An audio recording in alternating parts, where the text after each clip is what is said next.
எல்லாருக்கும் வணக்கம். ரென்னா வீட்டு சமையலில் இன்றைக்கி ரொம்ப சுவையான ஆரோக்கியமான முருங்கைக்கீரை பொரியல் தான் பார்க்க போகிறோம்.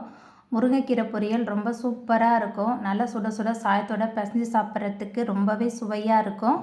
அதுக்கப்புறமா காரக்குழம்பு புளிக்குழம்புக்கெல்லாம் தொட்டு சாப்பிட்றதுக்கு ரொம்ப சூப்பராக இருக்கும். அந்த சுவையான முருங்கைக்கீரை பொரியல் குயிக்காக எப்படி செய்கிறதுன்னு வாங்க பார்த்துடலாம்.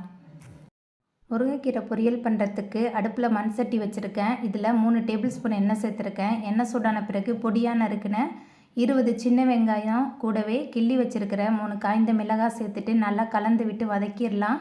காரம் காய்ந்த மிளகாய் காரம் மட்டும்தான். சின்ன வெங்காயம் சேர்த்து சமைக்கும்போது ரொம்பவே சுவையாக இருக்கும்.